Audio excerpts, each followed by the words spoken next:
ቦምብ ማምረቻው ወደሚዳረስበት ማብላያው ፕሮግራም ከዛ በሙሉ እጇን እንድታወጣ የፈረመች ከመሆኑ አኳያ ያንን ተከትሎ ትራምፕ ሊከለክላት የሚችልበት ሁኔታ የለም።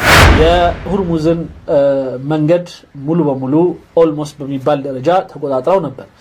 ሆርሙዝን ከፍተዋል። የከፈቱት ግን ሆርሙዝን ከሉብናኑ ጦርነት ጋር ተያይዞ ነው የሚሉት ኢራኖች። በዓል ሲመጣ ይከተላል ልዩ ስጦታ። እንኳን አደረሰው ይግዙ፣ ቅናሹን ይጠቀሙ፣ ሀገር ይጎብኙ የሚለዎት ሁሌም አዲስ አማራጭ ይዞ የሚመጣው ቴምር ሪል ስቴት አሁንም በቀላል ዋጋ በመሃል ከተማ ከጉዞ ሽልማት ጋር ይዞ መጣ። ለቄራ፣ ለሳር ቤት፣ ለሜክሲኮና ለለገሃር አማካይ በሆነችው በቡልጋሪያም ዘመናዊ መኖሪያ አፓርትመንት ከባለ 1 መኝታ እስከ ባለ 3 መኝታ በ1.5 ሚሊዮን ብር ቅድመ ክፍያ ሙሉ ክፍያ ለሚከፍሉ ከ5.4 ሚሊዮን ብር ጀምሮ በዲዛይን በእይታ በወለል አማራጭ ቀርቦሎታል። ቴምር ሪል ስቴት ከገንዘቡ በተጨማሪ ከኢትዮጵያ አየር መንገድ ጋር ባለው የአጋርነት ስምምነት ከገንዘብ ቅናሽ በተጨማሪ አገር እንዲጎበኙ መንፈሶን እንዲያድሱ የሸባ ማይል ሽልማት ሲያቀርብሎ በደስታ ነው። ከዚህም በተጨማሪ ሰፊ ሳይት አማራጭ የግንባታ ደረጃም የሱቅ እንዲሁም የፊኒሽንግ አማራጮች ስላሉን ቴምርን ይምረጡ። ለበለጠ መረጃም በ0962808796 አሁኑኑ በቀጥታ ስልክና በዋትስአፕ ይደውሉ።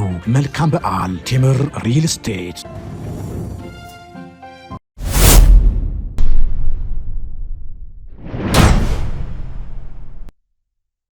الآن نرحب بضيفنا من طهران دكتور حسين روريان أستاذ العلوم السياسية في جامعة طهران. دكتور حسين اوكي بطهران يونيفرسيتي مالت بإيران وانا كتبة طهران كتما የዩኒቨርሲቲ ምሁር የሆኑት እና የፖለቲካ ተንታኝ የሆኑት ሰው ዛሬ እዚህ ጋብዘናል። كيف تقرأ الخطوة الإيرانية بفتح مضيق هرمز بالكامل في هذا التوقيت؟ በዚህ ሰዓት ላይ የሆርሙዝን ወሽመጥ ሙሉ በሙሉ ኢራን መክፈቷን እንዴት ነው ያየኸው? بسم الله الرحمن الرحيم. تحياتي لك وللمشاهدين الكرام. يعني واضح أن هناك اتفاقا في أن يعلن وقف لإطلاق النار ويفتح مضيق هرمز وتبدأ المفاوضات. ولكن ከዚህ በፊት እንደምታውቂው በአሜሪካና በኢራን መካከል የጦር ማቆም ስምምነት እንዲደረግና ይህ የጦር ስምምነት ማድረጉን ተከትሎ ደግሞ የሆርሙዝ በር እንዲከፈት ስምምነት ተደርጎ ነበር።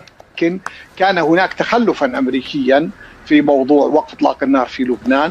ነገር ግን ከአሜሪካዎቹ በኩል የጎደለ ወይም ወደ ኋላ የቀረ አንድ ጉዳይ ነበር። እሱም ከጦርነት ማቆሙ ጋራ የተያዘ ነበር። هذا ما جعل إيران يعني ያ ማለት በሉብናን لا يمالت حد من فتح مضيق هرمز فتحته بشكل جزئي وليس كلي. أما الآن وقد حدث وقف إطلاق النار في لبنان. نعم يه يا لبنان ጦርነት ባለመቆሙ የተነሳ የተወሰነ ብቻ ከፍታ የሆርሙዝን መንገድ ሙሉ በሙሉ ኦልሞስት በሚባል ደረጃ ተቆጣጥረው ነበር። ነገር ግን አሁን ላይ የሉብናኑ የጦር ማቆም ስምምነት ሲደረግ هرمزن مولو بمولو كفتالك. فإن إيران دولة مسؤولة ملتزمة بما التزمت به ምክንያቱም ኢራን ማለት ኃላፊነት የሚሰማት የሆነች ሀገርና የተስማማችባቸውን ጉዳዮች ፈጽሞ በጣም ይቅርታ ለካ ድምጽ እናንተ ጋር ደካማ ሆኖ የሚደርሰው እዚህ ጋር አንዳንድ ወንድሞች ምልክት ይሰጡኛል። በጣም ይቅርታ ድሬራስቸው ነው እዚሁ ማይክ። ኦኬ እንግዲህ ደስታው ነው መሰለኝ ጦርነቱ በመቆሙ በጣም ደስተኛ ነኝ። በነገራችን ላይ ማንም ድል ያድርግ ለጊዜው ሁሉም ድል እንደሚያደርግ ይነግረናል። ችግር የለውም። ዋናው ግን የሰው ህይወት መሞቱ መቆሙ በሉብናኑም የሆርሙዝም ደግሞ መንገድ ተከፍቶ የኛም የናፍጣ ችግራችን ተፈቶ በየአካባቢው የሚያለቅሰው ሚከፋው ሹፌር በየቦታው ላይ በሰልፍ ምክንያቱ ለ3 ቀን ውጪ ላይ የሚያድረው የሚበላው የሚያጣው ሹፌር በተለይ የነትሬ ሹፌሮች የባስ ሹፌሮች ምናም በየከተማው ሚንከራተቱት በጣም ያሳዝኑኝ ነበርና ከዛ ውጪ ደግሞ በጣም ከባዱና ትልቁ በኢራን ያሉ ወንድሞች እህቶቻችን እለቱ ከሚወርድባቸው የተለያዩ የሚሳኤል የመሳሰሉት ድብደባዎች እንደዚሁም ኢራን ደግሞ በመተወረውረውም እንደዛው ሚሳኤሎችና ድሮኖች የሚሞቱ ማንኛውም ንጹሃን ሰዎች ያሳዝኑን ነበር። ስለዚህ በምንም ብቻ አግባብ ይሁን ማንም ድሉን አደረኩ ብሎ እንደፈለገ ይጨፍር፣ ነገር ግን ህይወት ይታደግ ባይነኝና አልহামዱሊላህ በአሁኑ ሰዓት ህይወት ትንሽም ቢሆን ተስፋ አለ። የተስፋ ጭላንጭል በደም ይታየናል በዚህ ስምምነት። እናም ይሄ ነው የምናስበው። ኦኬ ወንድሞች እህቶች፣ እንግዲህ አሁንም ሼር ማድረጋችንን ሁኔታ አባካችሁን ቀጥሉ። በደንብ ሰዎች እንዲመጡ ትላንትና ስላልገባሁም በተለያዩ ምክንያቶች ኦኬ ቴንክ ዩ በጣም አመሰግናለን። ስለዚህ ዛሬ የመጀመሪያው ያስቀደምኩት የኢራኑን እሳቤ ነው። ስለዚህ من اندميلون نسمعه. فتحت مضيق هرمز طبيعي وقف يعني فتح مضيق هرمز يعني هناك ملاحظة تطرح إيرانيا وهي أن ما يقال أنه الحصار البحري الأمريكي الذي طرح في مقابل مضيق هرمز يجب أن يتوقف فورا.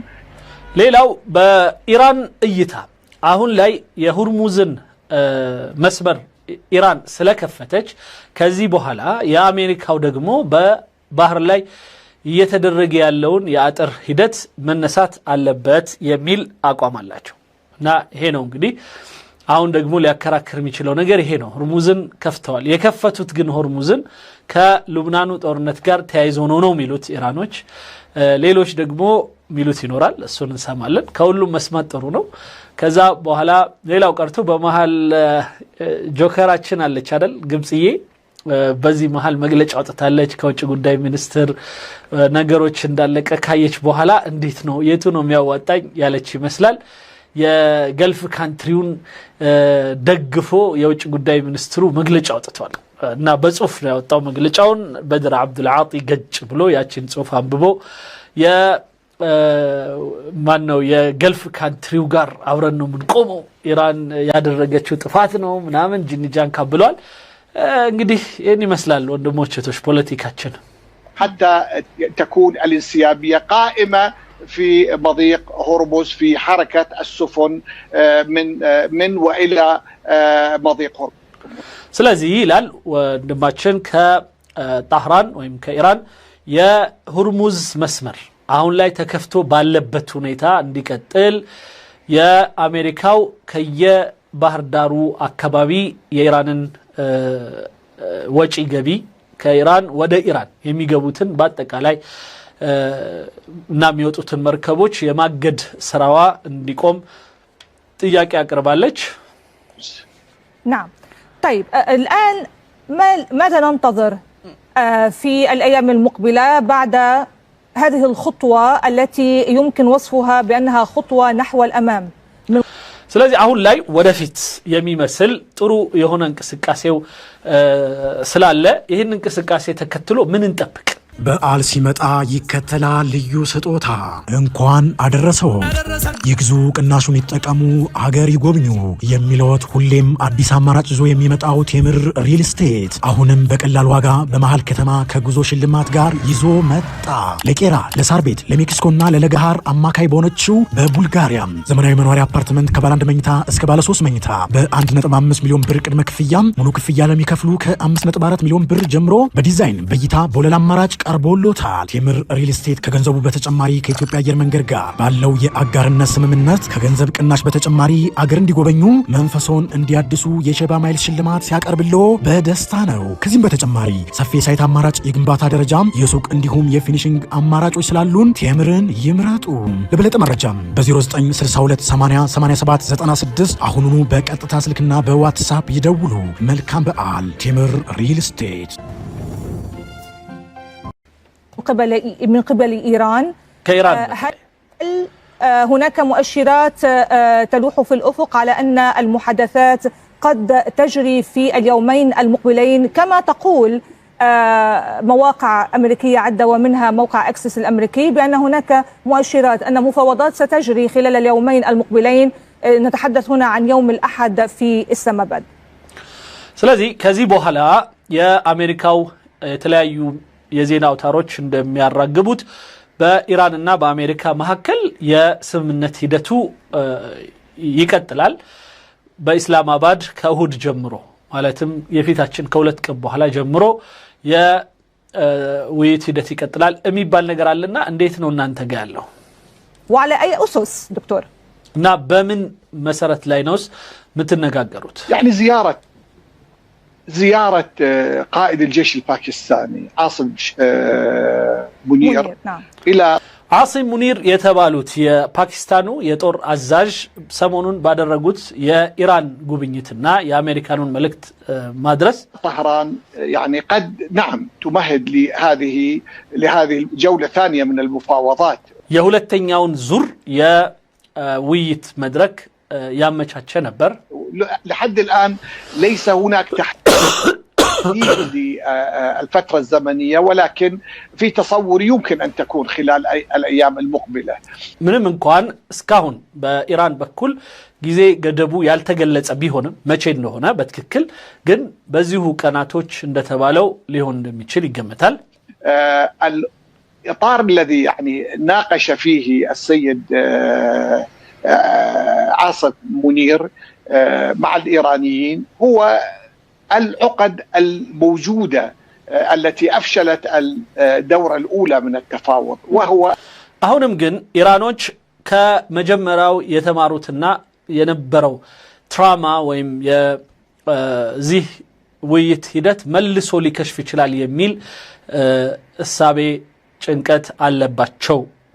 الملف النووي بالتحديد. نعم. الملف النووي هناك عملية التقسيم. الاقتراح الآن المطروح هو اعتراف أمريكي كامل بحق إيران في تقسيم اليورانيوم على أن تقابل ذلك إيران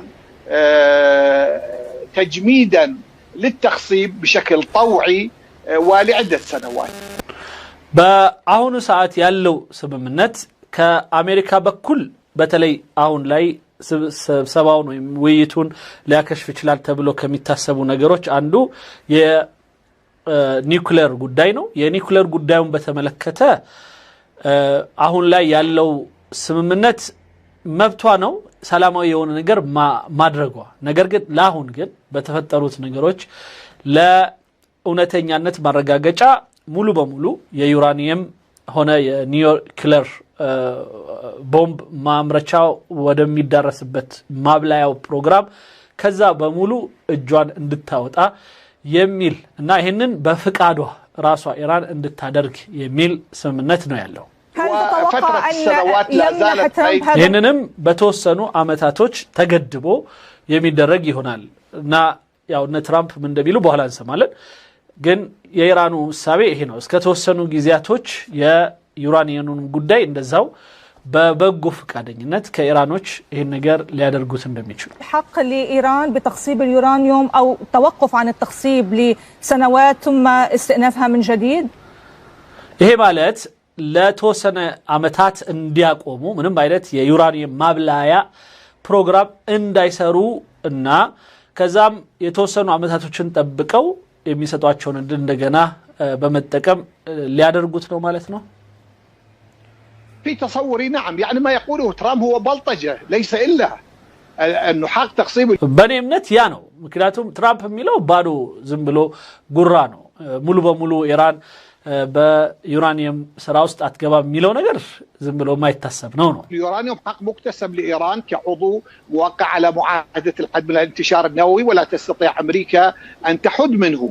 ስለዚህ በኢራን በኩል በዓለም አቀፉ የዩራኒየም የማብላላት ስራ ውስጥ በሰላማዊ መንገድና በተፈቀዱ የዓለም መንግስታት በሙሉ በፈረሙት ስምምነት ላይ ኢራን የፈረመች ከመሆኑ አኳያ ያንን ተከትሎ ትራምፕ ሊከለክላት የሚችልበት ሁኔታ የለም። تنفي هذا الحق من هنا هذا الموضوع محسوم دوليا والقانون الدولي يقر بذلك. ስለዚህ ይሄ ጉዳይ በዓለም አቀፍ ማህበረሰብ ያለቀለት የተፈራረሙትና የተወሰነ ጉዳይ ነው። ስለዚህ ያንን መብት ማንም ሊነካ አይችልም። ولكن ماذا عن الفترة الزمنية دكتور حسين؟ يعني الولايات المتحدة قد تطلب وقفا لتخصيب اليورانيوم كما يعني تقول وسائل الإعلام، وما طبعا يدور من تسريبات حول هذا الموضوع لمدة 20 عاما، بينما إيران قد تقبل ب4 أو 5 سنوات. ግን አሁንም በማቆሙ ራሱ ረገድ የተወሰነ አመታት ያላችሁት ላይ እና ትራምፕ 20 አመት ድረስ አርዛዝመውታል። 20 አመት ሙሉ የዩራኒየም ማብላያ ስርዓቷን ማቆም ማለት ነው፣ ማብላላት ስራዋን። በኢራን በኩል ደግሞ 5 እና 4 አመት እያላችሁ ነውና የቱ ነው የሚፈጸም? نعم هذا الكلام صحيح. هذه التسريبات ايضا متطابقه مع التسريبات في ايران. ይሄ የሾለከው ወሬ ልክ ነው። ዚም ኢራን አካባቢ የሾለከው ወሬ ያንኑ የሚመስል ነው ማለት በ20 እና በ5 አመት ልዩነት ማለት يعني ايران قالت الحد الاقصى 5 سنوات، امريكا تطالب ب20 سنه.